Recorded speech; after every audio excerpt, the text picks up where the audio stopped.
This Sunday, terror and dread in Afghanistan. The U.S. evacuation in peril as the death toll from that ISIS attack reaches nearly 200, including 13 American service members. We will not forgive. We will not forget. We will hunt you down and make you pay. The U.S. hits ISIS with a drone attack in eastern Afghanistan. 2 high-profile ISIS targets were killed and 1 was wounded. But President Biden says another terror attack is highly likely. We have other active threat streams, extremely active threat streams against the airfield. And the president is sticking to his Tuesday withdrawal deadline. This morning, my interviews with Secretary of State Antony Blinken and President Trump's second national security advisor, H.R. McMaster. Plus, surging COVID cases. The amount of death and dying that we're seeing is, in my whole nursing career, I've never seen anything like it. More than 100,000 Americans now hospitalized. The patients we're getting are younger, and they're turning sicker much faster. As millions of Americans refuse to be vaccinated. We could have avoided this whole wave if more people in our country had gone and just gotten 2 shots. My guest this morning, Dr. Anthony Fauci. Joining me for Insight and Analysis are Washington Post columnist Eugene Robinson, PBS NewsHour chief correspondent Amna Nawaz, Matthew Continetti of the American Enterprise Institute, and NBC News Pentagon correspondent Courtney Cubie. Welcome to Sunday. It's Meet the Press. From NBC News in Washington, the longest-running show in television history. This is Meet the Press with Chuck Todd. Good Sunday morning. We are tracking this very dangerous Hurricane Ida, which is heading towards the Louisiana coast. Forecasters say this storm has rapidly intensified, and it's turned quickly into a monster-sized Category 4 hurricane. We'll have an update later in this broadcast, but we're going to begin with the suicide bombing attack in Kabul that took the lives of some 170 Afghans, plus those of 13 American service members. It's the very nightmare scenario the Biden administration most feared. Americans are being warned right now to stay away from the airport. And President Biden added yesterday that another terror attack is highly likely in the next 24 to 36 hours. Mr. Biden vowed revenge for Thursday's bombing, and on Friday, the U.S. made its first reprisal strike on ISIS-K, with the military saying it killed 2 high-profile targets. Evacuation flights are continuing just 2 days short of the August 31st deadline, even under the threat of another terror attack. So as the U.S. winds down its presence in Afghanistan, many questions remain. How will the U.S. be able to counter terrorist threats in Afghanistan with U.S. forces soon completely out of the country, along with critical intelligence capabilities no longer available? What becomes of the 250,000 Afghans who helped the U.S. war effort, many of whom are still going to be stuck in Afghanistan? How big a political toll will this chaos and carnage in Kabul take on Mr. Biden's presidency long term? And most of all, was the 20-year war in Afghanistan worth it? Joined now by NBC News chief foreign correspondent Richard Engel. So, Richard, this is how it ends. 20 years. What's the fallout? Well, I think the fallout is huge. And I think we're going to be feeling this for many years to come. The same way that the Iraq War created a hole in the Middle East, and then all the countries around it shifted, and it caused tremendous instability, and ultimately we saw the rise of ISIS. Now, to a degree, the United States and other nations have managed to plug that hole, but it took a long time. Now, the collapse of Afghanistan, taken over by the Taliban, is creating a hole in Central Asia. And it's going to impact, it's going to suck in the countries all around it. It's going to suck in Pakistan, it's going to suck in Iran. With Iraq, it tore up the Middle East that was established after the First World War. It tore up the old maps. Here, I would be looking at the Durand Line, the line between Afghanistan and Pakistan. This used to be called the Great Game for Central Asia. And with this pullout, we've just restarted the Great Game. What is America's role going to be in Afghanistan? Is it going to be similar to how we handle Syria, where we just go in, find a terror target, try to deal with that, and sort of play whack-a-mole? Oh, come on. Well, it looks like we lost Richard Engel there. No worries, Richard. in Doha for us. Richard, thank you. Look, last night I spoke with the Secretary of State, Antony Blinken, and I began by asking him what the United States' immediate future in Afghanistan is going to look like. Let me just start with a simple question. What does America's presence look like in Kabul on September 1st? Chuck, I'll tell you in a sec, but let me just start with this because it's important. Every American is grieving the loss of our men and women in uniform in that heinous terrorist attack against our forces who were evacuating innocent men, women, and children from Kabul. I have to tell you that we at the State Department feel it especially powerfully because so many of those lost were Marines. And you know this, and I think a lot of Americans know this too. If you go into any American embassy in the world, the first person you're going to see is a Marine, standing guard, standing sentry. We can't do what we do. Our diplomats can't do what they do without the Marines. And that was true, of course, in Kabul in evacuating so far 110,000 people. And it's true in every mission around the world. So we're feeling this especially hard. It's like a punch to the gut, and I just wanted to share that with people because it's something that I'm feeling across this building and across my community here at the State Department. And I want to get more into the retaliation that's coming as well. Given what you just said, so can we have a diplomatic presence on September 1st, and can you have our diplomatic presence protected by Marines on September 1st in Kabul? Well, two things, Chuck. First, in terms of having an on-the-ground diplomatic presence on September 1st, that's not likely to happen. But what is going to happen is that our commitment to continue to help people leave Afghanistan who want to leave and who are not out by September 1st, that endures. There's no deadline on that effort. And we have ways, we have mechanisms to help facilitate the ongoing departure of people from Afghanistan if they choose to leave. What are those ways and mechanisms? Is it more negotiating with the Taliban? Well, look, I'm not going to get into the detail, but let me say this.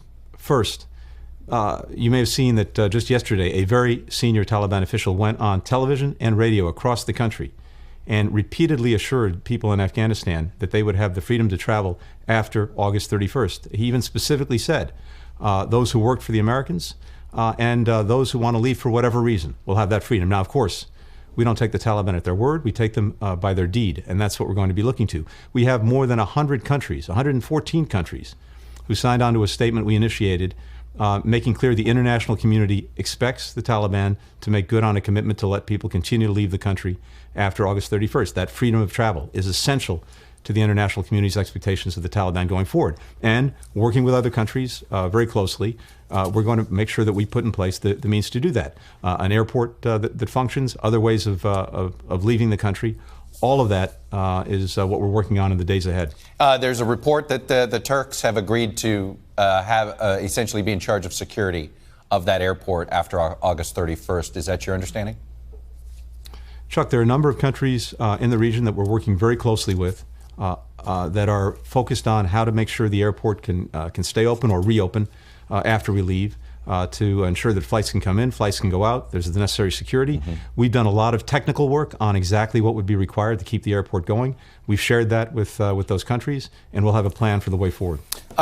We know that the list of Americans who may want to get out is in the hundreds. Do you have a good number of Afghan allies that would like to get out, that would like to get these special immigrant visas? Do you have a good handle on what that number is? Chuck, we already know this. First, roughly 110,000 people overall have been evacuated. The very significant majority of those people are Afghans.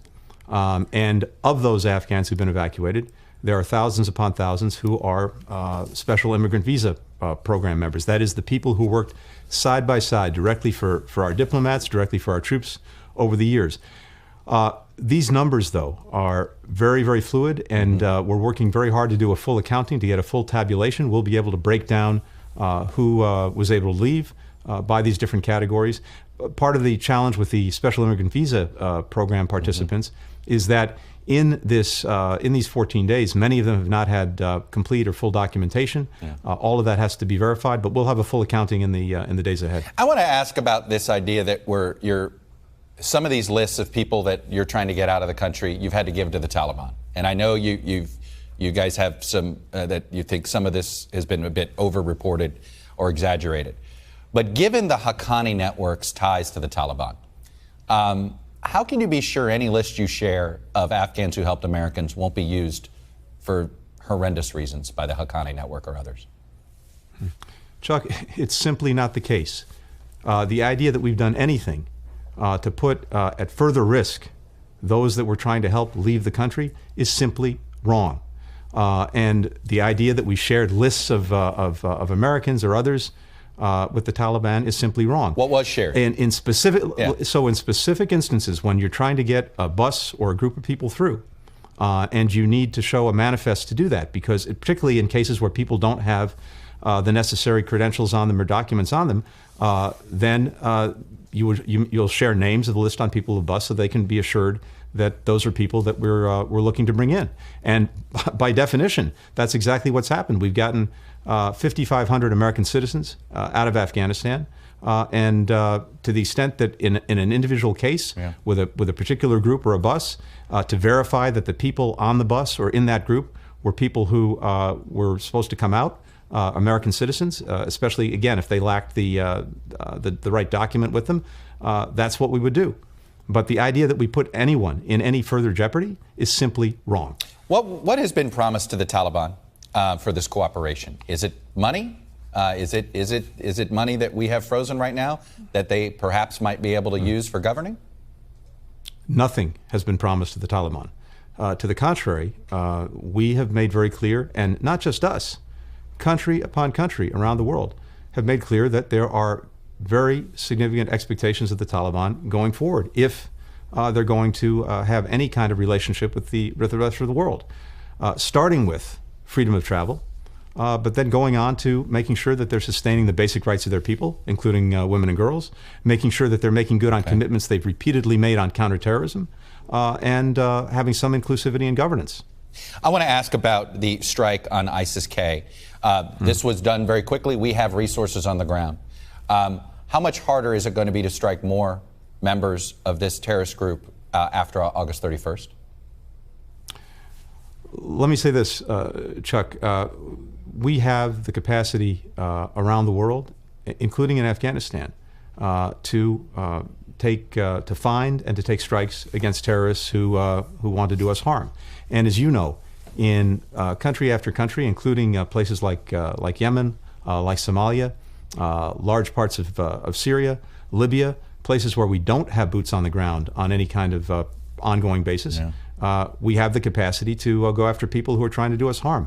We'll retain that capacity in Afghanistan. What is the mission against ISIS-K? What is the defined mission? Is it everybody who's involved and that's who we're hunting down? Or are you going to try to essentially get rid of this terrorist network in perpetuity? If we see anyone who poses a threat to our citizens in the first instance here, and especially if it turns into any kind of outwardly directed threat, which so far is not the case. ISIS-K is focused on Afghanistan itself. We'll take action. We are first of all going to be extremely vigilant about any emergence or reemergence of a threat that's directed from Afghanistan toward the United States, toward any of our allies and partners, and we're going to make sure that we have the capacity to deal with it. I want to close. You talked about how personal this has been, this tragic terrorist attack. It's not been easy for the parents, and you may have to speak to some of these parents face to face. Steve Nakui was the father of Marine Lance Corporal Kareem Nakui, one of those soldiers who died in the attack. Here's what he said. He said, "They sent my son over there as a paper pusher and then had the Taliban outside providing security. I blame my own military leaders. Biden turned his back on him. That's it." Obviously, he's grieving and he's very upset. What are you going to say to these parents that believe it's the American government in some way that let their son down? Chuck, there are no words that I can say, that I think anyone can say, to assuage the grief that a parent is feeling at the loss of their child. Nothing. And if I were in his shoes, probably I'd feel exactly the same way. All I can do is take responsibility for my own actions and do everything possible to continue to bring people out of Afghanistan who want to leave between now and the 31st and every single day thereafter. That's my responsibility. But I, as a parent myself, I feel deeply what he expressed. And all I can say is I'm deeply, deeply sorry. Mr. Secretary, I know these aren't easy times. Thank you for coming on and sharing the administration's perspective with us. Thanks, Chuck. Good to be with you. And joining me now is the retired General H.R. McMaster. He was President Trump's second national security advisor. General McMaster, welcome back to Meet the Press, sir. Thanks, Chuck. Good to be with you. Good morning. Good morning. Look, we're coming to the end of our presence in Afghanistan. And when you look back at 20 years, you've worn a few hats when it comes to dealing with either helping to create policy in Afghanistan or enact it. What's been your biggest mistake or biggest miscalculation over 20 years? Well, I think we all share responsibility for it's not a 20-year war. It's a one-year war fought 20 times over. And what the basis for the problems that we've encountered in Afghanistan is certainly the enemies that we've been fighting there. As you can see today, enemies have a say in the future course of events. And there are consequences when you surrender to a terrorist organization. But it hasn't been a 20-year war. It's been a one-year war fought 20 times over with ineffective strategies based on flawed assumptions. Flawed assumptions about the nature of the enemy, flawed assumptions about what was necessary to achieve a sustainable outcome there. And of course, what's sad about it is this war ended in self-defeat, Chuck. I mean, we had a sustainable effort in place several years ago that if we had sustained it, we could have prevented what's happening now. But instead, what we did, Chuck, is actually we surrendered to a jihadist organization and assumed that there would be no consequences for that. And we're seeing the consequences today. Was the core mistake taking our eye off of Afghanistan and invading Iraq? Did that distract the Pentagon? Did that distract our diplomats? Did that distract us from the mission, especially considering the reasons we went into Iraq turned out not to be true? Hey, Chuck, there were a series of mistakes, right? For the first was assuming that it might be easy, right? Just to depose the Taliban and then something good happens. And so the short-term approach we took to what was a long-term problem actually lengthened the war and made it more costly. And then when we did reinforce the effort there in 2009, President Obama announced a reinforced security effort and announced the withdrawal of troops on a timeline at the same time, and then said to the Taliban, we want to negotiate an agreement with you, and here's our schedule for departure. How does that work in war, Chuck, right? War's a contest of wills. And then I think what we had during the Trump administration was initially the first time we had a sound, sustainable, reasoned approach to Afghanistan in August 2017. And then the president abandoned it. And he doubled down on the same flaws of the Obama administration. I mean, Chuck, how does it make sense to tell them we're leaving and then say we want to negotiate a settlement? And what that resulted in is concession after concession to the Taliban, and we got nothing for it. And as soon as you set a date, we're out by May 1st under the Trump administration, and the numbers of troops we're going to have there, what can you do except essentially effect a surrender? And then to hear this language today, that we're pretending that we can partner with the Taliban for security around the Kabul airport, or we can partner with the Taliban for security against al-Qaeda when those two organizations are completely intertwined. What I would like to see is our government stop pretending. And a really good way to honor our servicemen and women who gave their lives on a modern-day frontier between barbarism and civilization is to end our self-delusion and confront the reality that this endless war, this forever war, has not ended because we left. Is there any way, though, do you think, it sounds like you believe the Taliban could have been defeated, and it sounds like a lot of other people don't believe that was the case. I do believe it, and I think it happened. I mean, the Taliban was unable to accomplish their objectives through the use of force with a relatively small level of troops there. I mean, pick a number, 8,500, 10,000. But what was important about that number, and a very low cost in connection with casualties and the financial cost associated with it, is preventing what you're seeing happening now, which is the establishment of a terrorist state in Central and South Asia, a terrorist state that is already going to be, and already is, a magnet for jihadist terrorists who pose a threat to all civilized peoples. And also, I think what's really important to recognize about our sustained effort there is that who was doing the fighting against the Taliban and other jihadist terrorist organizations like ISIS-K and like Al-Qaeda? It was the Afghans.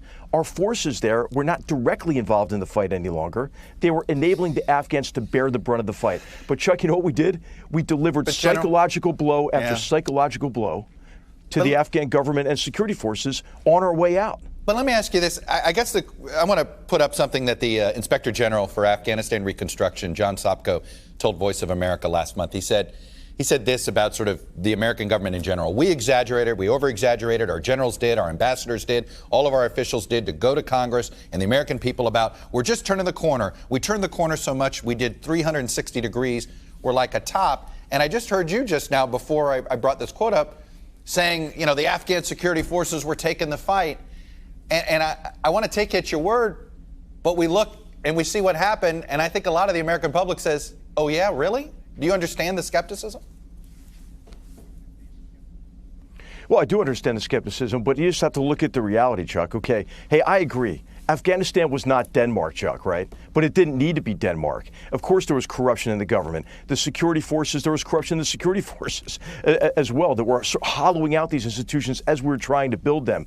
But they were on a path to slowly strengthening over time. And what is, I think, most lamentable about the policy under the Trump administration and what the Biden administration doubled down on and failed to reverse is that we actually strengthened the Taliban and weaken the Afghan government and security forces on our way out. Hey, if we were going to leave, Chuck, why didn't we just get the hell out? I mean, why did we do that?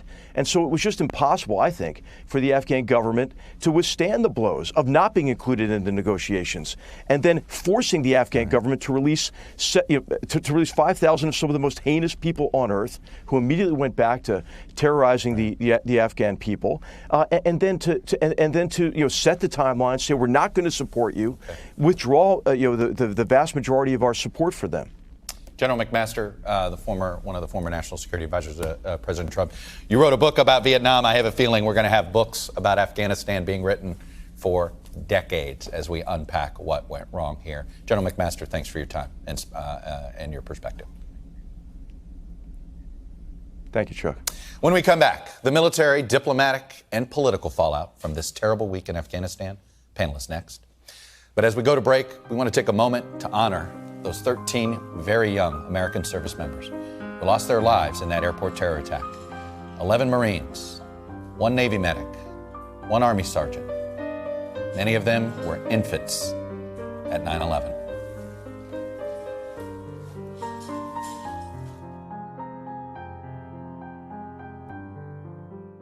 Welcome back. The panel is here. NBC News Pentagon correspondent Courtney Cubie, Washington Post columnist Eugene Robinson, Matthew Continetti of the American Enterprise Institute, and PBS NewsHour chief correspondent Amna Nawaz.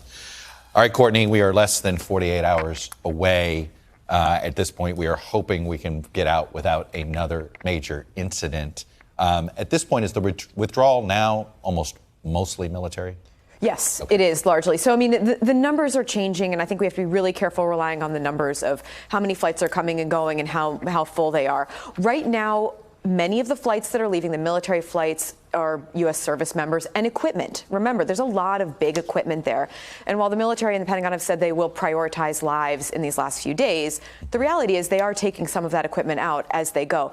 The Pentagon, though, is going to be increasingly reticent and hesitant to talk about troop numbers on the ground. And that is because of this enduring and very real and scary security threat against the airport right now. It has not diminished. And in fact, it even accelerated over the weekend. We heard President Biden talk about it on Saturday. The military, who I'm speaking with, are very worried about this threat. They're particularly concerned right now about the idea of a vehicle that is packed with explosives driving to the airport, or in a worst case scenario, driving on the airport. Another thing they're really worried about, there's some indications that there might be some sort of rockets, maybe some modified RPGs, and they're very worried that the ISIS will try to shoot down an airliner packed with evacuees. Exactly. I want to play this Facebook video from a Marine Corps officer from Thursday.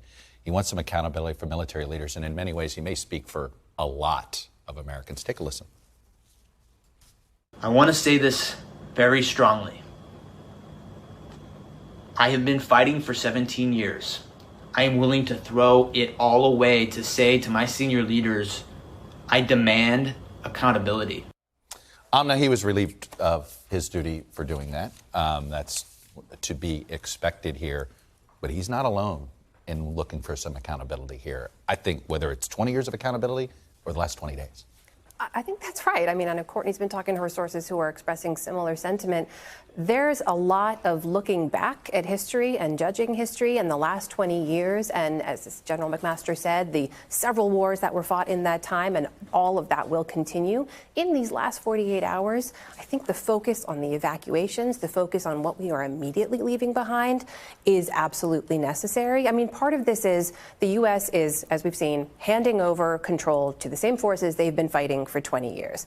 They have yet to form a government. People on the ground are terrified. The evacuation was chaotic. Tens of thousands of people feel they're being left behind and they don't have a path out. And that government, this leap of faith that the U.S. government feels they're making by trusting the Taliban to make good on their word, the people on the ground are not making that same leap of faith. They do not trust them. They've seen nothing from the Taliban over the last 20 years that leads them to believe this government's going to be any different on the ground than it was 20 years ago. And so there's a lot of concern. There's people saying there's already schools being closed, girls being pulled out of school. There were vengeance killings as the Taliban made their way across the country. There's some money held up, right? The U.S. can say you don't have access to your central bank reserves. The IMF has withheld billions of dollars. The Taliban need to actually govern and not just hold territory this time. But those are some carrots. There's not a lot of sticks if they don't live up to those promises.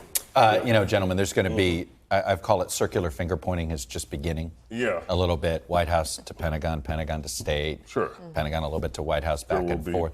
Where does the accountability fall? Who's in line? Well, it's on every one of those institutions, and Joe Biden is the president. So when you're the president, and it happens on your watch, you're ultimately accountable. But I do think we ought to have a little perspective here. First of all, this was a 20-year war, and second, this is what withdrawal from a war that we did not win looks like. I mean, this is what it looks like. It's messy. It's awful. The people we have to deal with who are taking over are the people we were fighting, and we don't like it at all. And it's not a pretty thing to look at. It's a tragic thing for a lot of Afghans, for a lot of people, certainly for the 13 service members who lost their lives and their families. But it doesn't, it's never pretty. This would not have been pretty no matter what happened. It just struck me, you used a phrase, and you didn't say we lost the war. You said this is what a war looks like when you don't win. And I agree. I don't know we can say we lost, but we didn't win. But we certainly didn't win. We didn't win. Well, Biden decided to leave. He decided to leave in the way he left. He left during the middle of the fighting season. The first thing that he might have done differently, Gene, is wait until the winter when the Taliban go home, and that's when you could extract. The second thing he did is he changed the Trump agreement. Trump agreement said May 1st. He moved it to September 11th. Then there was public blowback to that, so he goes August 31st. So he already changed the agreement. He could have said we're going to wait until we get all of the SIVs out, until all of our Afghan partners are out. There are things he could have done differently.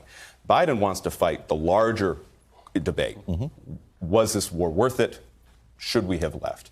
But I think the public right now is looking at his execution of the evacuation, and they're judging him partially. It was a version of the execution, though. If you say, okay, we're going to wait till the winter, and by the way, now we're going to start taking out 50, 60, 70,000 SIVs, and we start flying them out of Bagram or flying them out of Kabul or whatever, that triggers, it seems to me, very likely, the same kind of collapse process that we saw. If you had more troops there instead of the 600 in the airport, it might have gone a little bit more smoothly. But we had 2,500 troops there, 3,500. I will say, you're absolutely right that he inherited this deal from the Trump administration. It was a bad deal. He changed it and changed the dates. There's a lot of questions about troop levels. I don't think you could have seen the U.S. sending in more troops to have a different kind of evacuation experience, but there were absolutely groups, resettlement groups, refugee groups, veterans groups, flagging the administration very early this year saying we need to start this now for it not to be chaotic. Courtney, what I assume there is there fallout inside that 5 rings there? Is there, Is this on us? Is there any of that self-reflection? No, I mean, the past 2 weeks have been a Pentagon that I've never seen before. First off, the attack on Thursday, that had an impact on members of the military and leadership at the Pentagon like nothing I've ever seen. Obviously, anytime there's an attack, service members are killed, yes. This was such a punch to the gut. And it had such a dramatic impact in morale, unlike anything I've seen in almost 20 years there. And I think that's why we saw something like that Marine Lieutenant Colonel speaking out. People may not realize he had 17 years in the military. This isn't somebody just on a whim on Twitter. No, and also he's putting his retirement in jeopardy, which is he's less than 3 years to retirement and putting his to retirement. But I am hearing a lot of finger pointing at other places outside the Pentagon right now. Well, Congress will be the next place where the finger pointing will be under oath. When we come back, COVID's growing fourth wave, and some new information about how you vote and where you live may end up saying a lot about whether you'll be infected. Anthony Fauci joins me next.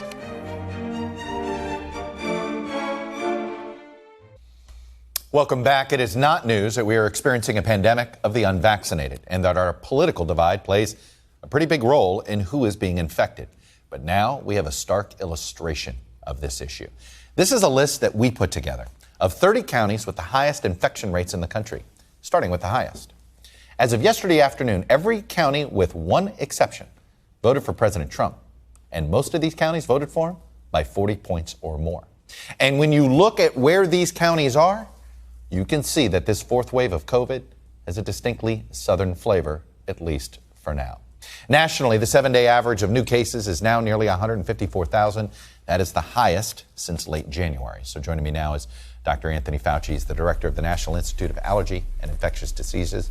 Dr. Fauci, welcome back to Meet the Press. Thank you, Chuck. Thank you for having me. I want to start with the question of the third shot, booster shot, however you want to reference it. There's on Friday, in the fog of Afghanistan, if you will, there was some confusion about 5 months versus 8 months. Here's what the president said, and then Jen Psaki right after. The question raised is, should it be shorter than 8 months, or should it be as little as 5 months? And that's being discussed. I spoke with Dr. Fauci this morning about that. Well, let me be very clear. The president would rely on any guidance by the CDC and the FDA and his health and medical experts. That guidance continues to be 8 months. That has not changed.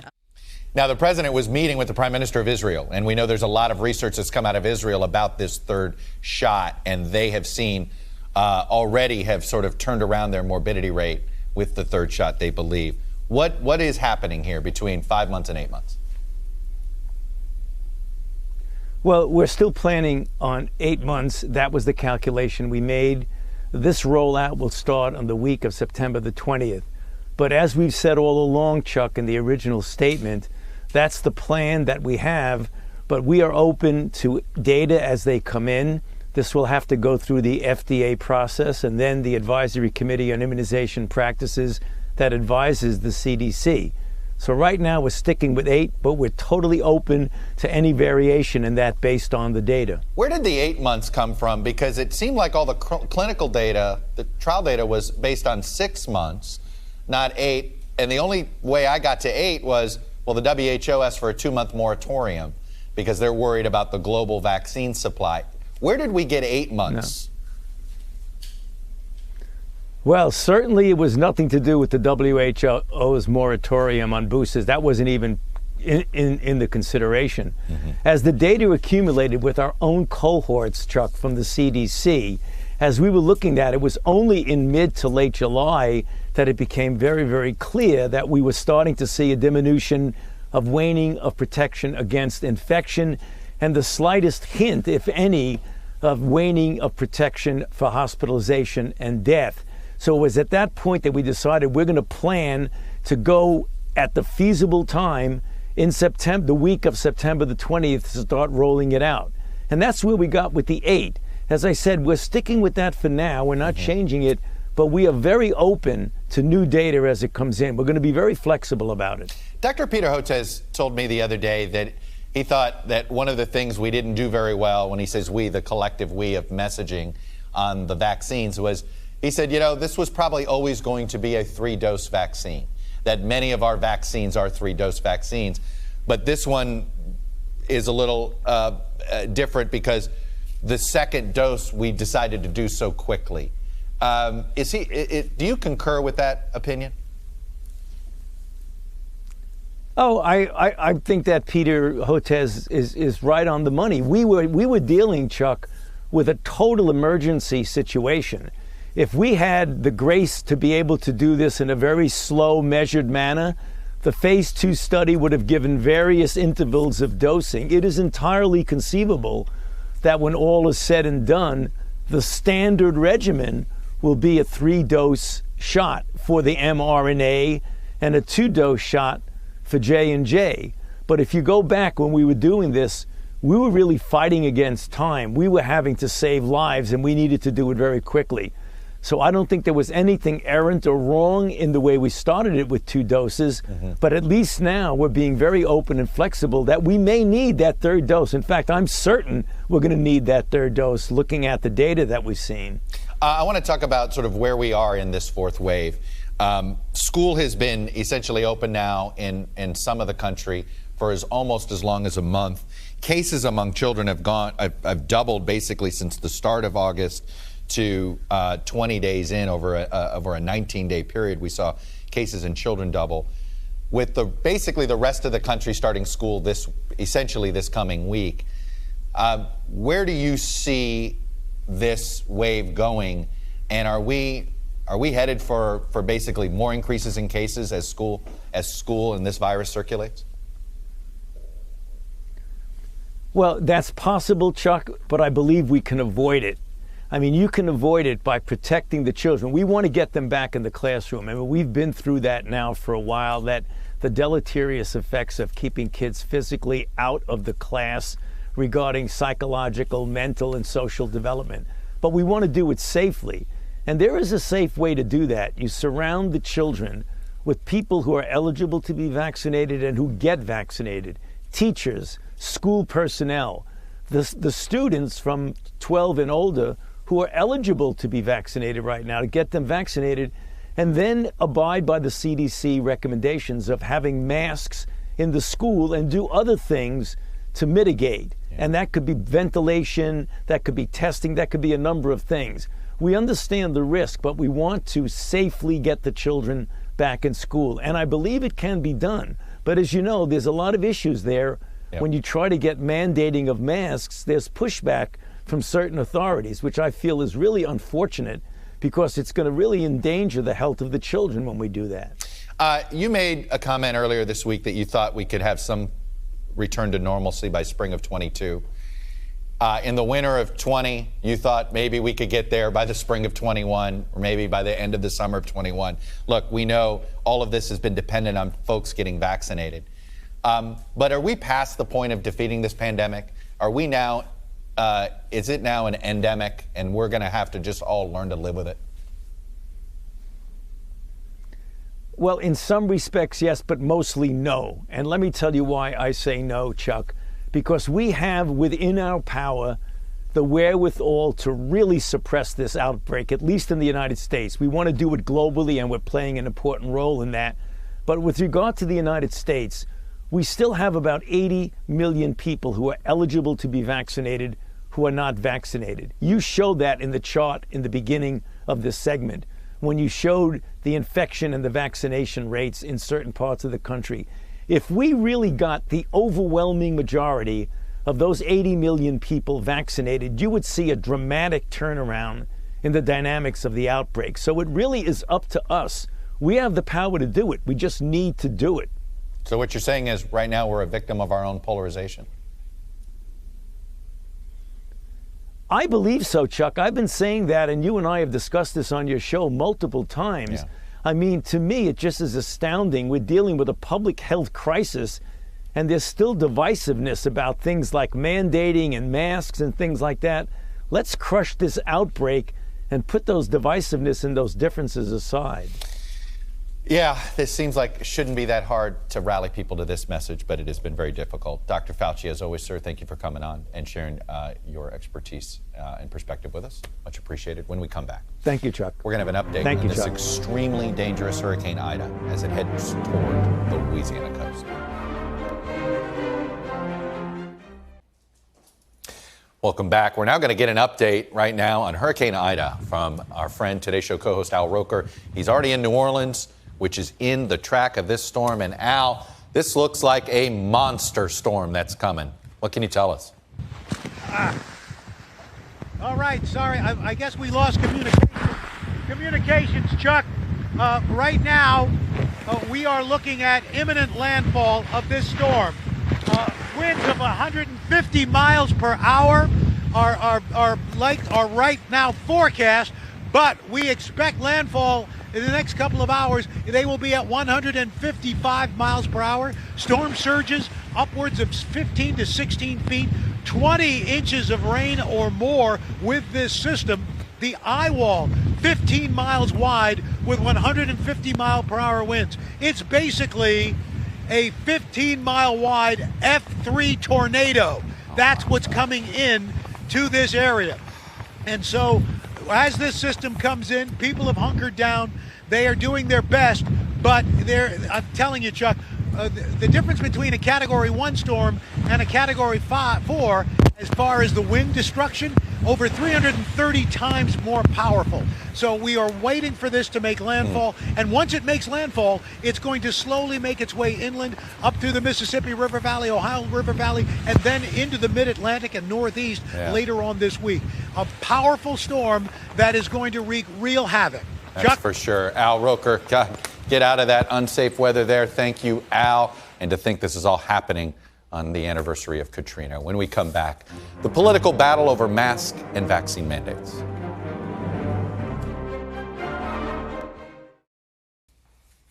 Welcome back. Underneath all the Afghanistan news, we've had a lot of COVID fallout. And obviously, when it comes to COVID politics, I think Florida is ground zero for these battles here. And this is a case where Ron DeSantis, who has been sort of the face of Florida's response for obvious reasons, and then some, is the tide turning against him? Here's Politico. Florida starts turning on DeSantis. About 16,000 people are hospitalized. Child infection rates have shot up. School districts, even in Republican strongholds, have rebelled against DeSantis' anti-mask mandates. And cruise lines are resisting DeSantis' vaccine passport ban. Even his recent poll numbers are slipping. And I got to put this up, Matthew, which is fellow Republicans in Florida not necessarily coming to DeSantis' defense. Here's a story in the Miami Herald about both Rubio and Scott, who both might want to run for president. Rubio saying, I think the masking debate is a waste of time because only a vaccine surge is going to turn back a hospitalization surge. And then Rick Scott, I don't believe the government should be mandating things. I believe the private sector has the right to make their own decisions. What do you make of them backing away from DeSantis? There's definitely some 2024 politics involved there, Chuck. All three, Scott, Rubio, and DeSantis, are rumored to want to run for president. I want to say this. One lesson I draw is how quickly the politics of coronavirus can change, right? I mean, DeSantis, remember at the outbreak of the pandemic, was in a similar bad political situation. He then recovered, right? And he seemed to be able to do no wrong. And now it's changed again. And the number I'm looking at is independents. Yeah. They're turning against him. And that's worrisome for a governor who has to run for re-election before he can think about running for president. But of course, the independents are also turning against President Biden on this issue. So you have to ask, how do you address this political problem? Well, this is the thing. Yeah. We got to get rid of COVID, and everybody's the public is upset and frustrated, and they're going to take that out on everybody. Exactly, they're upset and frustrated, but COVID is a reality. The Delta variant is a reality. It is a game changer. It has changed the game for DeSantis. It is arguably changing the game for Biden. It's changed the game for everybody because it's so easily transmissible. And here we are, everybody going back to school. People wanting desperately, thinking we were going to go into this fall and have a normal fall, and we're not. This is not normal, and it's not going to be normal for a while. Yeah, I had somebody tell me, Amna, that at some point, if you're not telling the blunt truth, you're going to get penalized for this in the long run. I mean, you can't politicize something that people are seeing show up in their schools and show up in their neighborhoods. And we have had this public health conversation in a political cage match rather than just addressing the pandemic as a country as a whole. So DeSantis dodged the bullet in the first wave, really because it was the Alpha variant. Delta variant is different, twice as likely to be hospitalized. People are seeing this show up. When your kids are sick, when your parents are in the hospital, politics go out the window. So the longer this goes on, the longer the pandemic does roll on, I think the politics are going to start to wane because it's no longer about freedom of speech, my right to wear a mask or not wear a mask. It's about how do I get my life back to normal. You know, the vaccine mandates could help things along. One of the big tests is going to be in the military. That's right. Yeah, we're going to get some of the details specifically about how the services are going to roll out this mandatory vaccine. And I think one of the big things that everyone's watching for is, I mean, look, right now, many members of the military are vaccinated. The numbers among active duty are pretty good. They're in like 70% or so. But the National Guard, it's not the same. The numbers are much lower in there. When it becomes mandatory, there will be an option for religious exemption if someone wants to do that. And then if a service member says that they don't want to get the vaccine, they'll be counseled, their chain of command, they'll talk to medical professionals. They're going to try to work with them. But at the end of the day, this is a lawful order that they are getting. They will have to get the vaccine as they are told to, and we will see in the coming months, we will see cases of people who do not want to get it. There's a whole bunch of other vaccines they have to have. 17 right? of them. So this is not like a new thing for the military. Is there a better way to communicate to the unvaccinated, Matthew? Probably not. I mean, that's why mandates are so important. And when I look at some of the behavior of Republican governors, Republicans are supposed to be for the private sector, right? So if companies and employers start mandating vaccines, I think Republicans should say, you know what? Get your jab. That's the only way we get out of this pandemic. I've noticed some Republican governors, some are wanting to go back to their private sector roots, and some are wanting to appease the lib wing. It's an example of the many divides within the Republican Party and conservative movement right now. That's for sure. At the heart of this, the only way you really address it is get at the misinformation and disinformation that is pervasive about vaccines right now. Look, I think this is our first major impact of our broken information ecosystem. Anyway, that's all we have for today. Thank you for watching. If you are in the path of Hurricane Ida, please take all the steps to make sure you and your family are safe. Hunker down. We'll be back next week because if it's Sunday, it's Meet the Press.